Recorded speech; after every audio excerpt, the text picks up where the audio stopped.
The Success in South Florida podcast is brought to you by the team at Rossen Law Firm.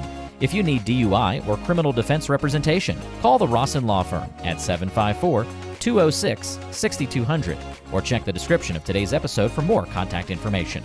The Rossen Law Firm, helping good people when bad things happen so they can achieve their best futures. Welcome back to another episode of Success in South Florida. I'm your host, Adam Rossen, and on today's show, we have Andrew Levin. Andrew is my good friend in EO. We are in the same EO forum. He's a great guy, amazing, really cool real estate investor, got some big things going on, big things ahead. And welcome to the show, Andrew. Thank you so much, Adam. Thanks for having me. Yeah, of course, of course. You know, we've wanted to do this and it's gotten pushed back a little bit, but I'm so excited to have you on now. So Andrew, you know this, the pod is called Success in South Florida, right? Where we talk about people who've either grown up here or live here now and just really cool things that they're doing. So I know, you grew up here, right? Yeah. And so first of all, let's just talk a little bit. I mean, now you're an entrepreneur. So first, let's kind of just talk about that. What was it like growing up? I know, I have the background to know that your father is an entrepreneur, businessman, and things like that. So why don't you just talk to me and tell us kind of what was that like growing up with, family that was already of that and how, that mindset and how did that shape you? So my dad, fantastic dad, but a very good businessman. He grew up in Reading, Pennsylvania, and he started with 4 Pizza Huts, which he turned into 64, sold that, moved to Florida, and then he bought a beer distributor that was near bankruptcy. He turned that around, and it was a massive success story. 15 years later, he sold it. But through that time, that was 1996. Through the sale in 2014, I was born in 91.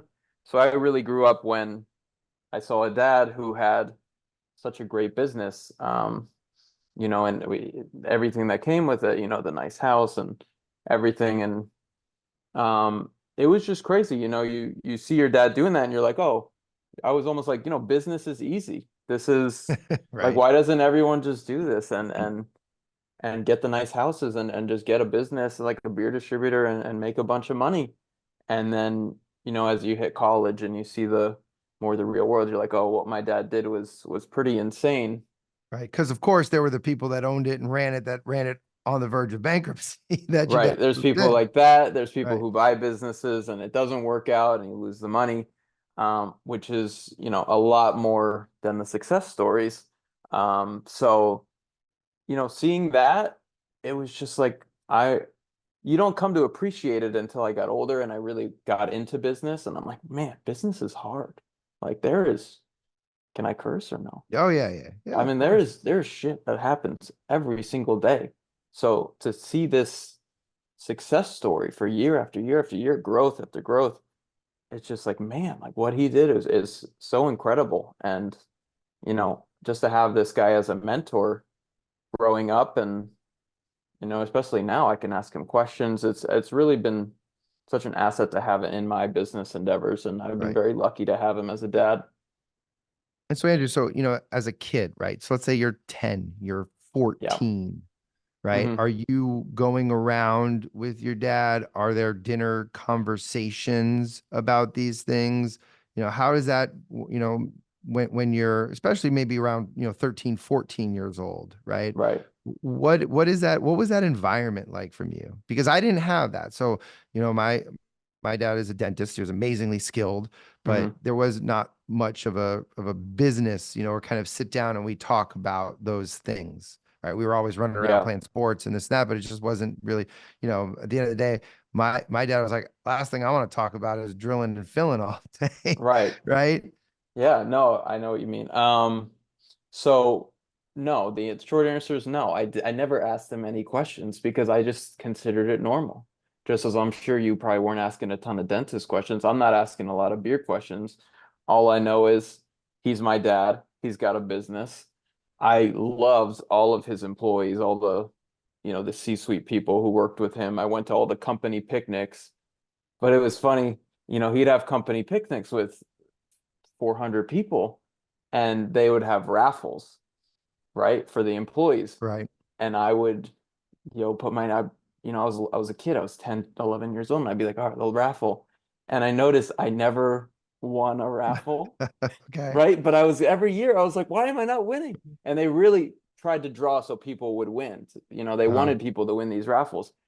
And my dad told me after the fact, he's like, yeah, when you'd win, they would switch out your raffle ticket okay. because they're like, you're not gonna have the owner's son winning a bike when all the Right. Yeah, of course. so now Oh, that's at the funny. time I was like, are you kidding me? But Your now I'm like, all childhood right, dreams were crushed and you didn't even know why. crushed. But the funny thing is, any gifts that were left, he'd go up and be like, at the end when no one was looking or everyone left, he'd be like, all right, go pick any of these things you want. So and it'd be like a stupid little skateboard, but I'd be like, I won something. Ah, very So nice. no, I never really talked about the business. It was after the fact I was like, damn, he really built something. So now I ask him questions. I worked with him a bit, which we'll get into.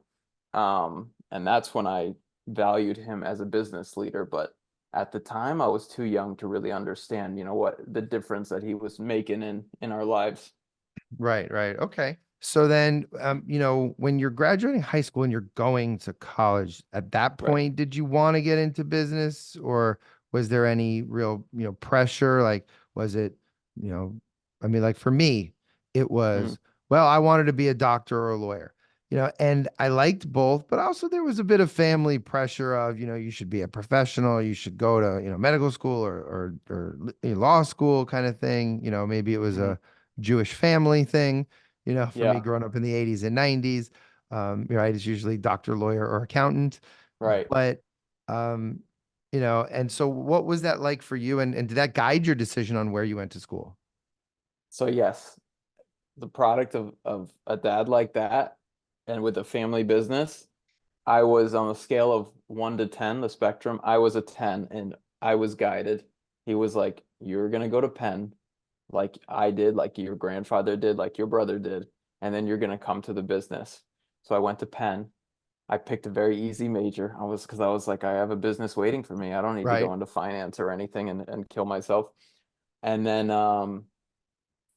2014, when I graduated in May, and in January, he calls me and said, we got an offer to sell the company, so we're selling.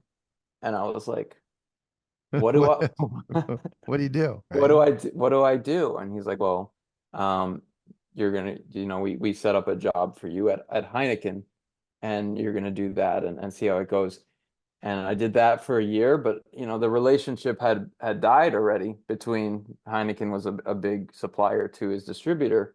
So it really like 6 months in there it was kind of like a mutual like, all right, I was right. there's You were there's kind of no like, why am I here? why am I here? They had me in doing HR stuff and they're just trying to put me somewhere. It really was, trying to like a marriage between a distributor and a supplier that broke apart.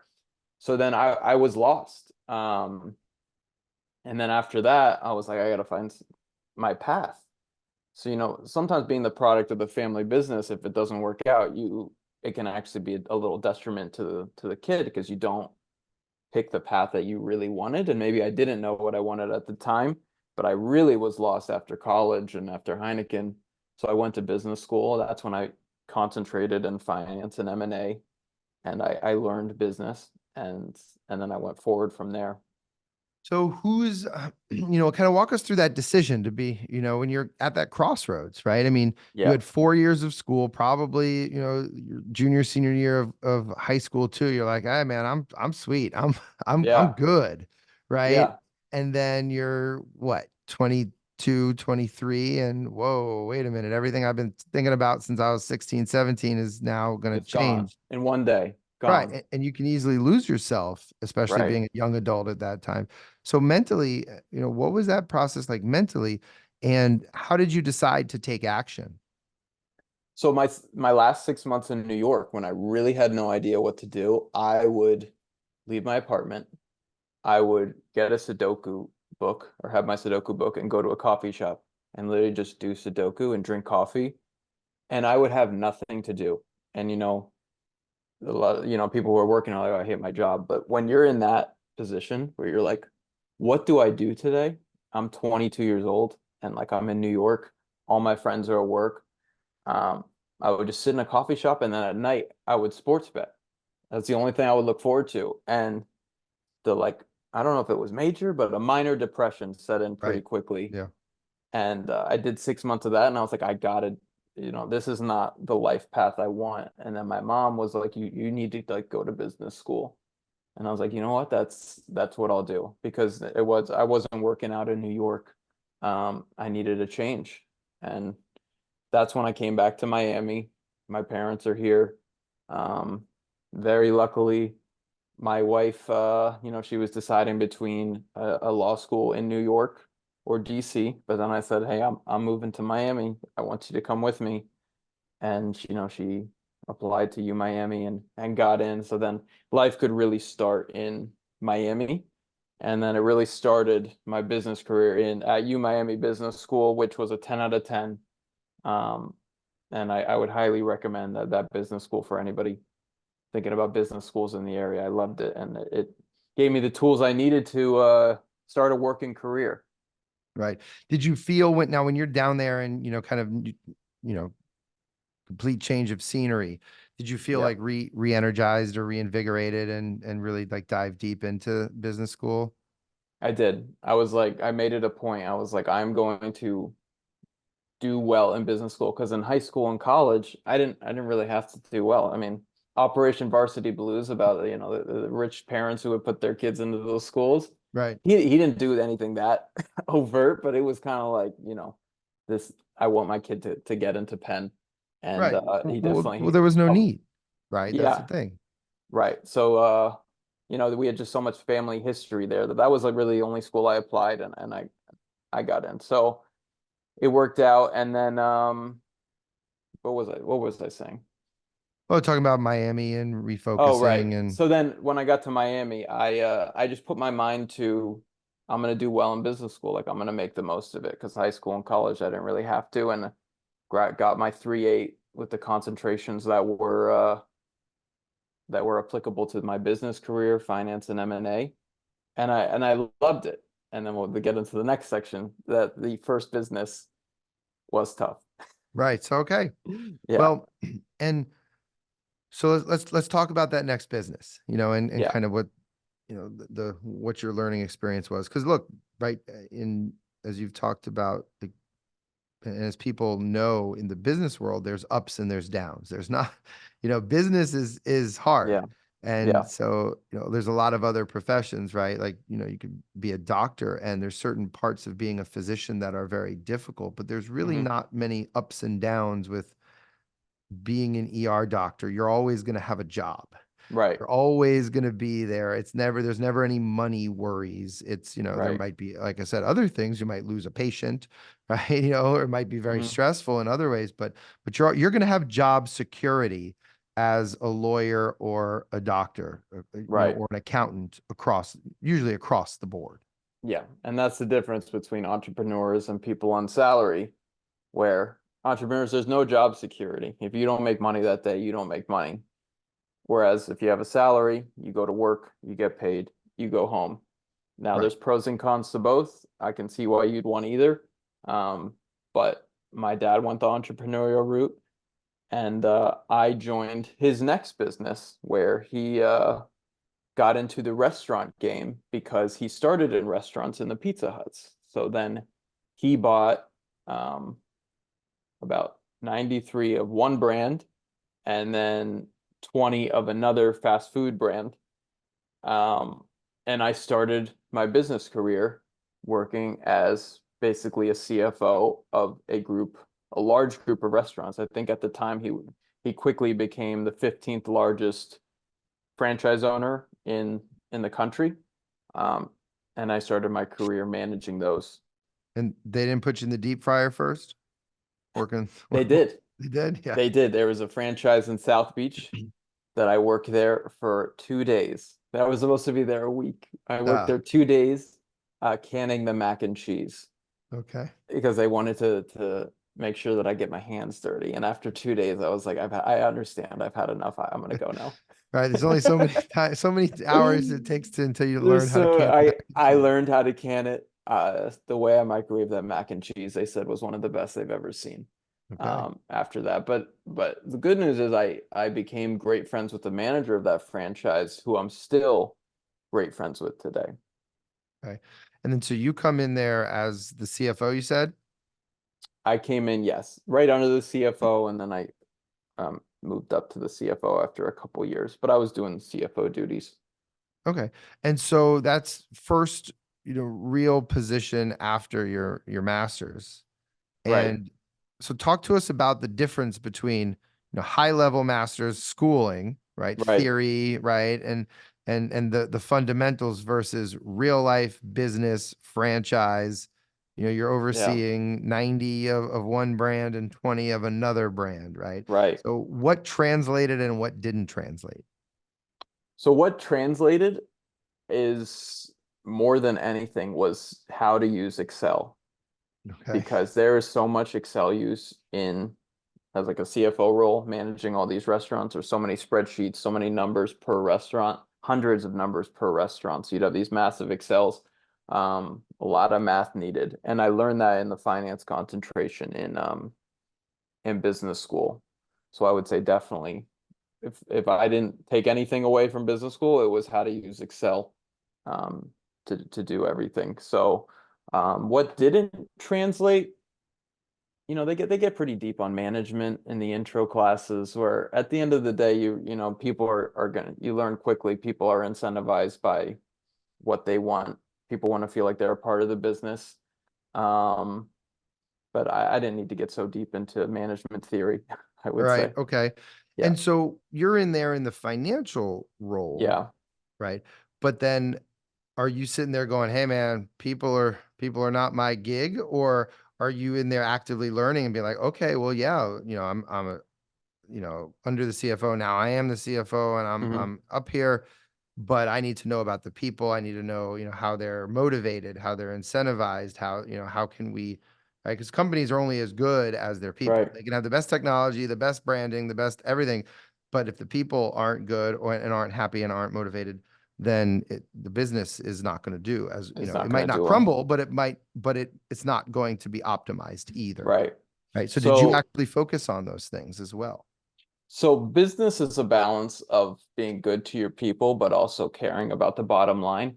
So when my dad was in the beer business, they had so much cash flow, like crazy. I remember seeing a P&L, and I saw the bottom line, and I was like, wow, that was a great year. And then I look up and it's like February. Like this guy, this Mhm. company, and what most companies do in a year, they were doing in 1 month. So they had so much cash flow, so therefore they would treat their employees incredibly well. It was at one point it was either, I think, the first or second greatest place to work in South Florida for a couple years, because they would have such good benefits and vacation times and pay and everything. So we took that to the restaurant business, but the restaurant business is far more thin margin, which everybody, Right. that's well known. You don't have to be in the Right. business to know that. Well, And and so especially during, especially during COVID, especially during COVID, yeah. everybody learned And that. a lot of these restaurants are the same. It's really these people who work, as dishwashers, but actually that's their job. They really, work their way up to become some of the greatest people I met in restaurants. They started as the dishwasher. Like, it's crazy because you really Right. have to learn how to nickel and dime a business. So when we took all of these benefits and insurance and everything to the restaurant business from a good cash flow business, we quickly realized, yeah, these people love us. They get vacation days, like, the hourly workers were getting vacation days and Yeah, stuff. I never got that when I worked in Yeah, restaurants. you don't get that. And then, I was looking at it one day, I was like, why are our benefits so high? And then I had to do that if something that affected that, probably thousands of people, and be like, I'm sorry, we have to pull these benefits. This is Right. not going to work. So, you don't ever want to get in a position like that, because once people have something, if you take it away, they're way more upset than if they never had it at all. Right. I was just going to say that. So that's a great point. Right. When people get a little taste of something and they take it away, Right. it's a much worse emotional response. Yeah. So what did you learn from, obviously I know you learned that of, Right. don't be the Indian giver. It's hard to Yeah. be the Indian giver, Right. but what else did you learn from that? Um, let's see. I just learned that in business you have to be a mix of nice when you have to be, and also money conscious when you have to be. And I've taken that to real estate. I have tenants who all want one thing, which is to pay less rent, to not pay rent, to get what they want. And I just want one thing as a landlord, is getting the rents in. So it's a balance of, I want to be nice. You want to form a nice working relationship, but you also can't be too giving. And eventually hurt myself in the end without getting anything in return. Right, of course. So Andrew, what we're going to do now is we're going to take a little break to hear a word from our sponsor, the Rossen Law Firm. Okay. I hear they're actually a pretty good criminal and the criminal defense attorneys. So Yeah. when we come back, I want to get into the real estate business, where you're at now, how you've built that, and just all the cool ideas that you have and where you plan on going in the future. Okay, so we'll be right back. The Success in South Florida podcast is brought to you by the team at Rossen Law Firm. If you need DUI or criminal defense representation, call the Rossen Law Firm at 754-206-6200 or check the description of today's episode for more contact information. The Rossen Law Firm, helping good people when bad things happen so they can achieve their best futures. When something bad happens, who do you turn to? In South Florida, the answer is the Rossen Law Firm. Criminal and DUI defense for when bad things happen to good people. The Rossen Law Firm is a team of 8 criminal defense attorneys, including 2 board-certified criminal trial experts. They also have federal and white-collar divisions in the practice. To learn more about the team and how they can help you, connect on Facebook and Instagram at Rossen Law Firm. You'll also find helpful and entertaining videos on Rossen Law Firm YouTube channel. Just check this episode's description for all the ways you can connect. And we are back on the Success in South Florida podcast with Andrew Levin. Andrew, welcome back. Now, I want to pivot a little bit, talk about the budding real estate empire that you are growing. Yep. Okay, that you've been focused on. You and I have in our forum have many conversations, about this stuff in EO. But how did you just pivot and decide, all right, I want to do real estate and and get into that market? So it actually came from the restaurants. So the restaurants were tough. And, I would always look at the numbers and I would say, why are we losing so much money? And the biggest number was always rent. Like the landlords were getting so much money. And when we would sell these places, I would talk to the landlord, and one of them who I had a long talk with, I would say, what is your business? You like it? He said, I just bought cash my first fast food restaurant, not the franchise, but the real estate. And then I made enough cash flow that 5 years later, I bought another one. And then with that cash flow, I could get into more and more and more. And now he's got 100 or more. 1 turns to 2, 2 turns Yeah. to 4, 4 turns to 8, right? Exactly. And at the end of the day, these are corporate guaranteed leases. These are basically as secure as bonds. As long as these fast food restaurants, which are so secure, don't go out of business, he is going to get paid. So it was funny, when we were having some money issues, we got contracted to build. Like, we were under contract to build with these franchises, and we ran out of money. And even with these half-built stores, the timer kicked in that we had to pay these landlords, and the franchise, the fast food, what's it called? The owner, the brand itself, contacted the real estate owners, and they're like, we're gonna just pay you to make sure that these leases don't go into default. So I was like, wow, I want to be in that business. Like, right. It does not matter if I sell 200 versus 20 burgers. I'm getting paid at the end of the month.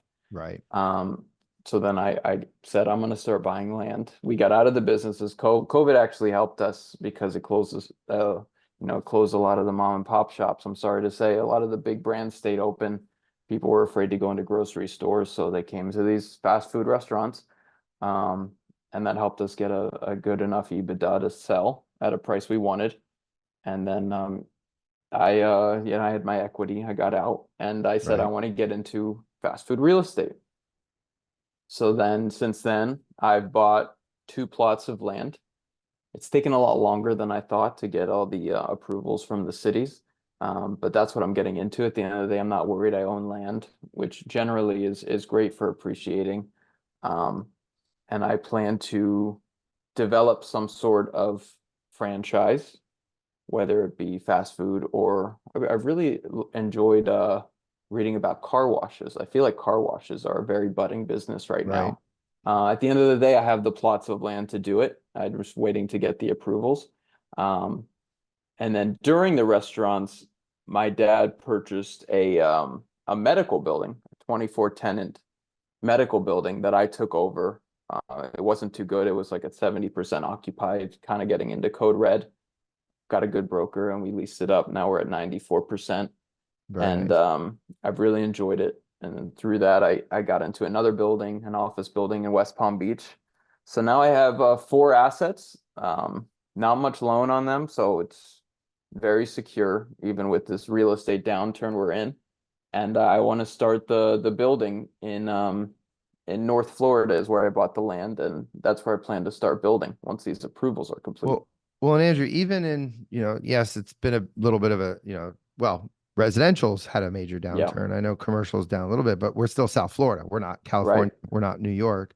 So, that is something that, I'm still upset about because I want to look for commercial real estate and all these New Yorkers came in 2 years ago, 2, 3 years Right. ago and bought everything. So Yeah. I'm still hoping for a bit of a downturn. So I'm ready, but for your sake, I hope not. Well, you're You gonna have know, to wait longer. Right. And I know South Florida's, been holding, well, South Florida's been holding strong. The issue is when rates go down, because everything is on pause now. When rates go down, the buying will start again. Right. So I don't see prices going down. At the end of the day, location, location, location, and you are in the best location. Um, if anything, now is the time when people are going to be underwater. They need a fire sale. Um, so, I don't see when rates go down that there's going to be a downturn. If anything, now is we're getting Right. to or we're at the downturn already. Well, I'm hoping because I'm looking and I'm not seeing much availability still. As long as people keep moving here, unless New York, I mean, we're in a lot of blue states. I will say, however I feel politically in terms of business, blue states are not as friendly to business. Right. In the restaurants, we had a lot of restaurants in the Northeast. Luckily, not California. I heard that is the worst, but the Northeast is a close second.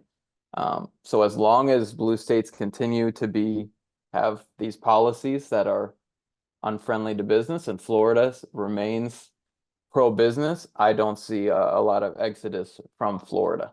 Right. Right. And so, okay, so now you have 2 buildings, 2 plots of land. Mhm. Are you active in the management of the buildings or do you have a property management company, and so what are you doing and what's your focus on the day to day? Is it high level strategy? Is it a little bit, more in the business, on the business, a mix of both? So right now we're renovating the West Palm office. I'm managing that. We do have an on-site property manager. But I manage with a partner the rent roll and everything like that, the renovation, money in, money out. The medical building in Miami Beach, I'm far more active because we have 24 tenants now. A lot of leases coming in, doing some exciting work with one space, built it out kind of like a WeWork for medical space, just started that. And it's going well. Still need to hit marketing a bit harder, but we are looking to sign leases and that will be active management. But I mainly dealing with tenants, signing new leases, extensions, everything like that, everything that's needed to bring money in. We have a great on-site property manager and a head of accounting who deals with all the financials. Right. And so, I know you learned a lot about relationships working in the Mhm. restaurant industry. So how has that translated over to, in basically being a landlord to at least in one building, 24 tenants. Yeah, And look, you did a great job to get that occupancy up. I mean, that's a right. big swing. So what, as far as skills and abilities, what has really translated over for you? So the first thing I'll say in terms of dealing with people in business is another reason I liked real estate is because of the low amount of labor in the restaurants. There was so much labor that comes with all of its issues. So now I have two great people who I work with. The manager is mainly dealing with the tenants, talking to the tenants on a day-to-day basis. I mainly deal with the leases, but I like to pride myself on being a kind landlord. A lot of landlords out there get a terrible rep, but Right. there are nice Slumlords. slumlords. They're actually like named in the real deal, and people are literally named as being the biggest slumlord of New York or Uh, something like that. I don't ever want to get that reputation. A lot of landlords will be like, this is your lease, so you pay this. I'll try to be like, all right. I met a real estate owner who owned a bunch of franchise real estate, and he was an older guy, and he said, if a tenant's pissed and they want to leave, I just let them leave. If you're unhappy, I don't want you here. And I took that and I was like, all right, there is a balance to it. You don't want to just let people out of leases, but at the end of the day, you want your tenants happy because landlords live on the money they give you, and if they're happier, they're way more happy to make sure that their rent is paid. And at the end of the day, you want happy tenants versus unhappy tenants because they'll work with you. One of my tenants is a dentist. If I have issues with my teeth, I'll text him and be like, hey, and he responds and helps me out. Like, we're friendly. right. Yeah. Well, It's still the people business, right? right. Even though we're talking rents, landlord, rent, tenant, rents, and contracts and things like that, you're still in the people business. Right. Landlords can be friendly with their tenants, unlike what the meme is with landlords. And that's what I like to have. At the end of the day, if a tenant becomes unreasonable, then you kind of have to say your lease says this. This is how it's going to be. But if you have a good relationship, you can work things out like two people rather than just a landlord and a tenant. Perfect.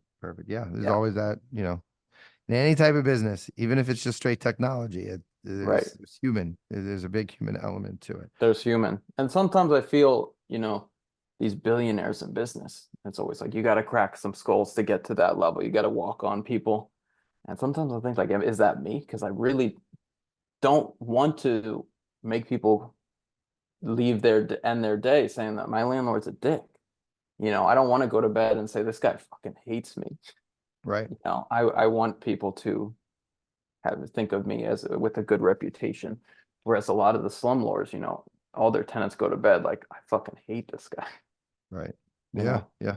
And okay, so where you're at now, right? What's the role of mentors in your life now? Meaning, is your dad still involved? Have you cultivated relationships with any other mentors? Maybe, sometimes it could be a competitor. It could be somebody, maybe 10, 20 years ahead of you on the journey. Right. Um, Yeah. you know, So when I first started real estate, I knew nothing. My dad would help introduce me to bigger guys in real estate. And, I learned from them the little thing like the guy in Dunkin' Donuts, how to treat tenants, things like that. But now that I have more of a basis, my partner on the West Palm Beach, he's my age, but he's done his entire career in real estate. So I can come to him and he'll kind of explain, how things work, even though he's actually a bit younger than me, but he's a shark in real estate. So I can go to him. My biggest mentor right now would have to be my attorney. So shout out to my attorney. Anything I need, he has the right answer because he's an attorney, a real estate attorney. He knows how things work. Sometimes in some of the first leases I've signed, he said, you shouldn't accept this because this is going to happen. I'd be like, well, I like the guy. The guy seems to like me. And he'd be like, all right, do whatever you want. And then lo and behold, 6 months later, he was right. Hey, he stopped paying his rent. What? He's like, well, you didn't put that in the lease. Right. And so how did you cultivate that relationship? Did you know the attorney before? Or was it just you found an attorney and then you guys just kind of hit it off too as kind of, he was the attorney from the beer distribution. Okay. So he's been through everything, the good and the bad. He knows my family. He knows how my dad is. Sometimes people give me advice like, relationship with my dad. But I was like, you don't know my dad. You don't know if that'll work or not. But my attorney would be like, this is how you should, especially when my dad and I work together. Right. So there's So that he, long-standing relationship the there. long-term relationship, great attorney, great guy. We play tennis. And he kicks my ass in tennis. Right. Okay. Yeah. Well, so Andrew, I know you've been an EO member for a few years now. So Yeah. talk to us about, EO is the Entrepreneurs Organization. You and I are both members. And how did you hear about it? How did you decide to get into EO? And what have you gotten out of it? So I found out about EO through my psychologist. I was talking to her once before I had the land and the office building. I just was dealing with the medical building, and it is work, but it wasn't, 50 hours a week work. And I find myself, sitting at home a lot, kind of getting that feeling like I had in New York. We're like, what am I going to do today? And I was talking to her about it, and she told me, I have a client who's in Tiger 21, which is kind of like the EO for people who are retiring or selling their businesses Okay. for older people. And she connected me, and the Tiger 21 person said, no, you shouldn't be in Tiger 21. This is different. You should be in a thing called EO. He connected me to the, I don't know, a chair in the South Florida area, and had an interview with him, and went from there.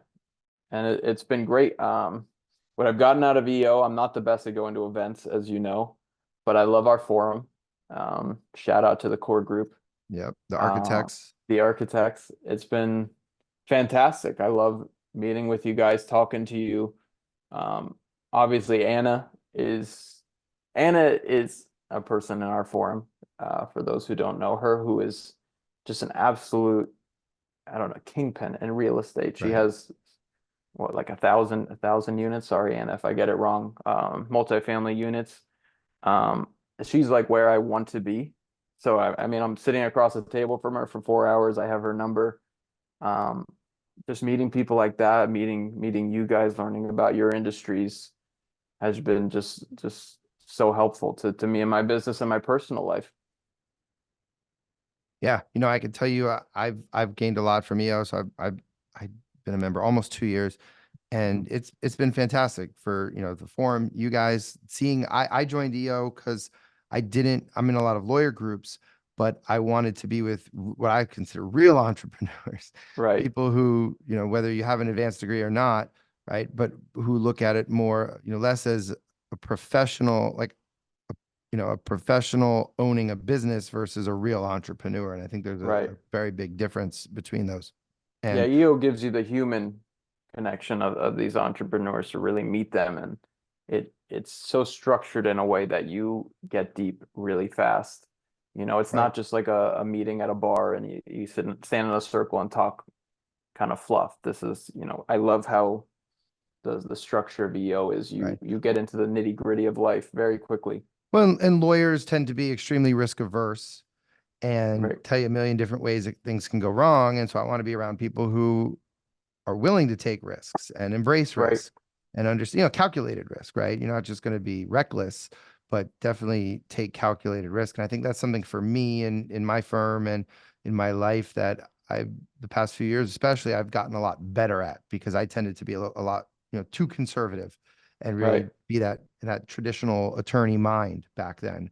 And I'm really Right. trying to push myself out of my comfort zone and to think more like a business person, like an entrepreneur, and get out of the attorney mindset of no, no, no, no, no.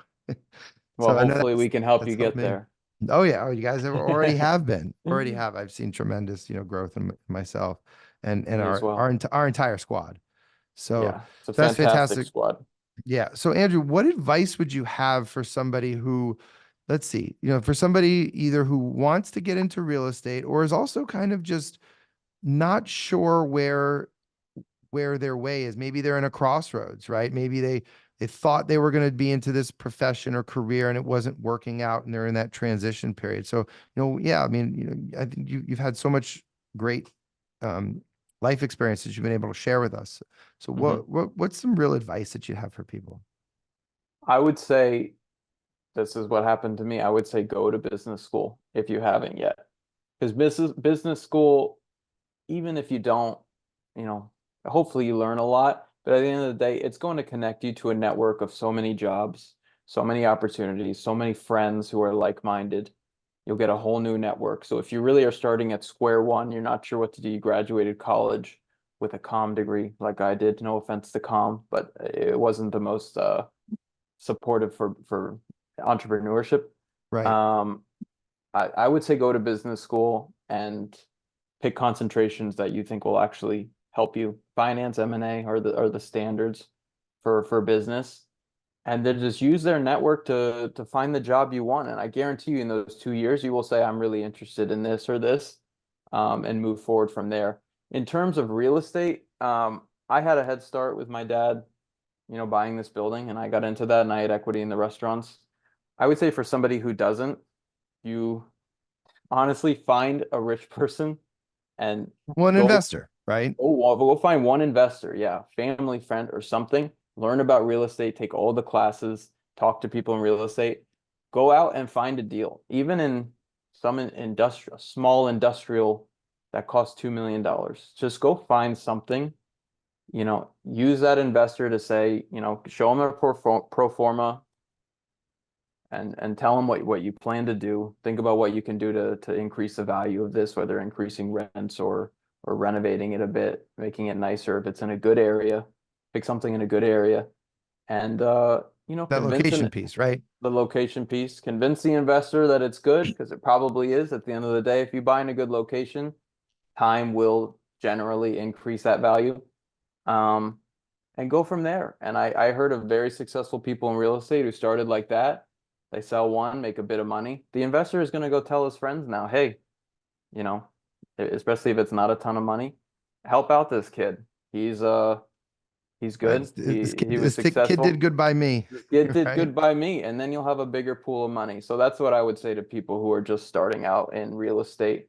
Other people I know were brokers. I think that's another, frankly, easier way to do it, is become a real estate agent, learn the business from there. A really successful person who lives in my building started out as a broker, and he got his investors just through sales, because when you're a broker, you get your listings through the brokerage. So he met a network of the wealthy investors, and he found a deal and he took them, and that's how he started. And now he's got 20 projects. Wow. He's like 36, 37 too. It's crazy. He's Well, that's I mean, the snowball effect, the right? snowball effect, yeah. It's real. And then you'll have a pool of investors, and next time you have an opportunity, you call them up, how much you need, and they'll write it if you prove your success the first time.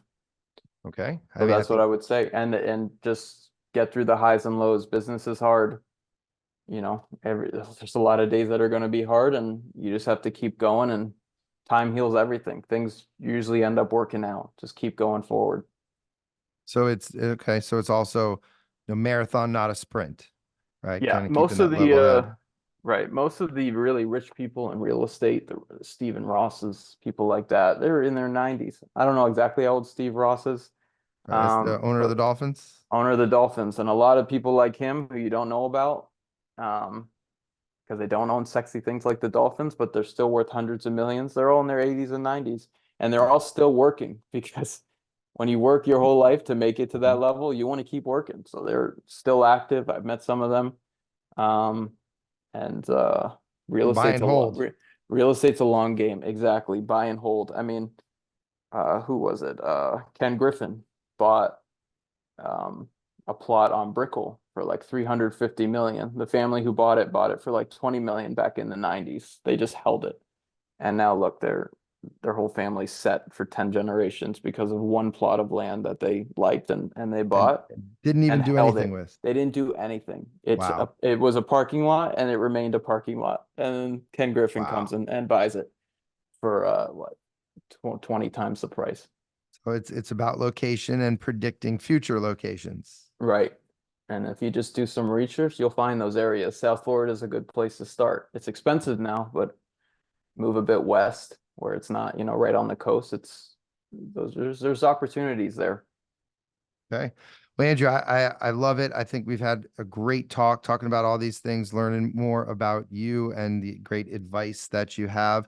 So if anybody's listening to this and they want to they want to get in touch with you, ask you questions, connect with you, what's the best way to reach you? I would say over email. I would do A Levin, ALEVIN at Gold, GOLD, Coast, COAST Holdings with an S.com. Perfect. Perfect. All right. Well, Andrew, thank you so much. You know, it's a great time. And I know you and I will be talking many times over, you know, in I the look forum. forward to seeing you next month. Yep. And thanks a lot for coming on the show. Thanks for having me. I appreciate it. All right. Take care.